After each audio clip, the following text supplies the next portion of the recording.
Taste the Daily. Dharmapuri மாவட்டம் நல்லம்பள்ளி அருகே தெருநாய்கள் ஆட்டை கடித்து குதறும் சிசிடிவி காட்சிகள் வெளியாகி அதிர்ச்சியை ஏற்படுத்தியுள்ளது. ஓமல்நத்தம் கிராமத்தைச் சேர்ந்த ருக்கு என்பவருடன் ஏற்பட்ட முன் விரோதத்தால் அருகில் வசிக்கும் நபர்கள் சில வெறிநாய் பிடித்த நாய்களை ஏவி விட்டுள்ளனர். இதில் நாய்கள் கடித்து குதறியதில் ஆடு படுகாயமடைந்துள்ளதாகவும் சதி வேலையில் ஈடுபட்டவர்கள் மீது கடும் நடவடிக்கை எடுக்க வலியுறுத்தியும் புகார் அளிக்கப்பட்டது. சிவகங்கையில் செம்மண் குவாரிகளுக்கு அனுமதியை ரத்து செய்ய வலியுறுத்தி ஆட்சியர் அலுவலகம் முன் கிராம மக்கள் ஆர்ப்பாட்டத்தில் ஈடுபட்டனர். காளையார் கோவில் அருகே உள்ள முத்தூர் கிராமத்தில் உள்ள புதுக்கண்மாயை சுற்றியுள்ள நீர்வரத்து பகுதியில் இயங்கி வரும் குவாரிகளால் கண்மாய்க்கு வரவேண்டிய மழைநீர் குவாரிகள் தோண்டிய பள்ளங்களில் தேங்கி விடுவதால் கண்மாயில் தண்ணீர் இன்றி வறண்டு காணப்படுவதுடன் போதிய தண்ணீர் இன்றி விவசாயம் செய்த நெற்பயிர்கள் கருகி வருவதாகவும் விவசாயிகள் வேதனை தெரிவித்தனர். மேலும் செம்மண் குவாரிகளுக்கான அனுமதியை ரத்து செய்ய வலியுறுத்தி பொதுமக்கள் கோஷமிட்டபடி மாவட்ட ஆட்சியர் அலுவலகத்திற்கு சென்று மனு அளித்தனர். திருப்பூர் மாவட்டம் முடுமலை அருகே தொழில் பயிற்சி நிலையத்தில் சுற்றுச்சுவர் அமைக்க சமூக ஆர்வலர்கள் கோரிக்கை விடுத்துள்ளனர். எல்லையமுத்தூர் பகுதியில் தமிழ்நாடு அரசு வேலைவாய்ப்பு மற்றும் பயிற்சி துறையின் கீழ் செயல்பட்டு வரும் அரசினர் தொழிற்பயிற்சி நிலையத்தை சுற்றி சுவர் இல்லாத காரணத்தினால் போதை ஆசாமிகள் இரவில் மது அருந்துவதாலும் பாட்டில்களை உடைத்து செல்வதாலும் மாணவர்கள் அவதிப்படுகின்றனர். விடியாத திமுக அரசின் அதிகாரிகள் சுற்றுச்சுவர் கட்டுவதற்கு நடவடிக்கை எடுக்க வேண்டும் என்று சமூக ஆர்வலர்கள் வேண்டுகோள் விடுத்துள்ளனர்.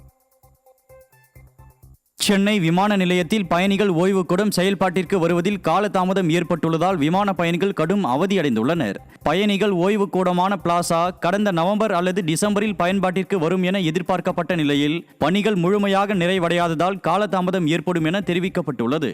மேலும் call taxi pickup point, immigration, customs போன்ற இடங்களில் அதிக அளவு காலதாமதம் ஏற்படுவதாகவும் விமான பயண நேரத்தை விட விமான நிலையத்தில் இருந்து வெளியேறி வீட்டிற்கு செல்லும் நேரம் அதிகமாக உள்ளது என விமான பயணிகள் குற்றம் சாட்டினர். திருப்பூர் மாவட்டம் தாராபுரம் அருகே செயல்பட்டு வரும் தனியார் இரும்பு உருக்கு ஆலைக்கு எதிர்ப்பு தெரிவித்து விவசாயிகள் மற்றும் பொதுமக்கள் சாலை மறியல் போராட்டத்தில் ஈடுபட்டனர். சங்கரண்டாம்பாளையம், வடுகம்பாளையம், கொழுமங்குழி உள்ளிட்ட பகுதிகளைச் சேர்ந்த விவசாயிகள் மற்றும் பொதுமக்கள் தனியார் இரும்பு உருக்கு ஆலைக்கு எதிர்ப்பு தெரிவித்து போராட்டத்தில் ஈடுபட்டதால் போக்குவரத்து பாதிப்பு ஏற்பட்டது.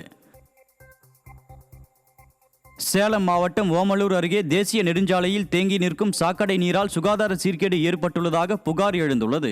காமலாபுரம் பிரிவு ரோடு பகுதியில் சாக்கடை நீர் செல்லும் கால்வாய் நிரம்பி தேசிய நெடுஞ்சாலையில் கடைகளில் இருந்து கொட்டப்படும் குப்பைகளுடன் சாக்கடை நீர் தேங்கி நிற்பதால் துர்நாற்றம் வீசுவதோடு நோய் தொற்று ஏற்படும் அபாயம் உள்ளதாக மக்கள் குற்றம் சாட்டியுள்ளனர். விளம்பரத்தில் மட்டுமே ஆட்சியை நடத்தி வரும் ஸ்டாலினால் இனியும் எந்த பயனும் இல்லை என மக்கள் ஆதங்கம் தெரிவித்துள்ளனர். திருவள்ளூர் மாவட்டம் திருத்தணி சுப்பிரமணிய சுவாமி திருக்கோயிலில் 10 நாட்களில் சுமார் 91 லட்சம் ரூபாய் காணிக்கை செலுத்தப்பட்டுள்ளதாக கோயில் நிர்வாகம் தெரிவிக்கப்பட்டுள்ளது. தமிழகத்தின் பல்வேறு மாவட்டங்களில் இருந்தும் கர்நாடகா, ஆந்திரா மற்றும் தெலுங்கானா மாநிலத்தில் இருந்தும் வரும் பக்தர்கள் சுவாமி தரிசனம் செய்து நகை, பணம் உள்ளிட்டவற்றை காணிக்கையாக செலுத்துவது வழக்கம். இந்நிலையில் கடந்த 10 நாட்களில் 91,26,144 ரூபாய், 2,422 கிராம் வெள்ளி ஆகியவற்றை பக்தர்கள் காணிக்கையாக செலுத்தியுள்ளனர்.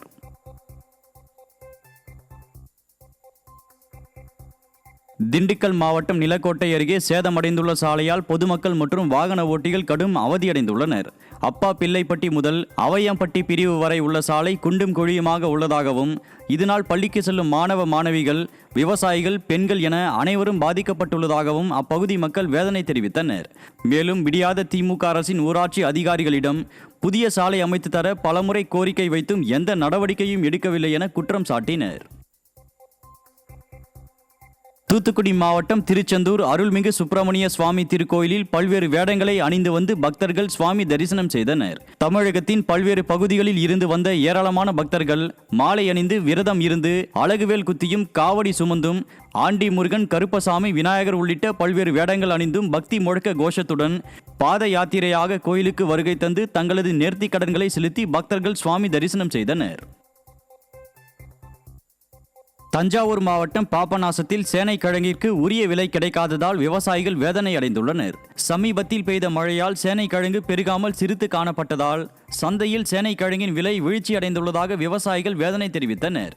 மேலும் சேனைக்கிழங்கை அரசே கொள்முதல் செய்து விலை நிர்ணயம் செய்ய வேண்டும் எனவும் பாதிக்கப்பட்ட விவசாயிகளுக்கு நிவாரணம் வழங்க வேண்டும் எனவும் விவசாயிகள் கோரிக்கை விடுத்துள்ளனர். கரூரில் நில அளவீடு செய்ய 3 ஆண்டுகளாக முயன்றும் நடவடிக்கை எடுக்கப்படாத நிலையில் ஆட்சியர் காலில் விழுந்து மாற்றுத்திறனாளி கெஞ்சிய காட்சி சோகத்தை ஏற்படுத்தியது. கடவூர் வடக்கு தெருவைச் சேர்ந்த மாற்றுத்திறனாளியான முனியாண்டி என்பவரது நிலத்தை அபகரிக்க சிலர் முயல்வதாகவும் தனது தந்தை பெயரில் உள்ள நிலத்தை அளவீடு செய்ய பலமுறை முயன்றும் இயலவில்லை என குற்றம் சாட்டியுள்ளார்.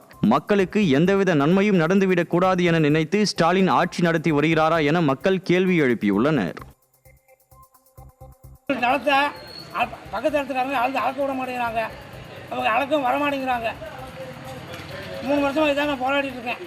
இப்போ இது வரைக்கும் 29 மனு கொடுத்துருக்கேன். எந்த ஒரு நடவடிக்கையும் ஆஃபீஸில் எடுக்க மாட்டேங்கிறாங்க.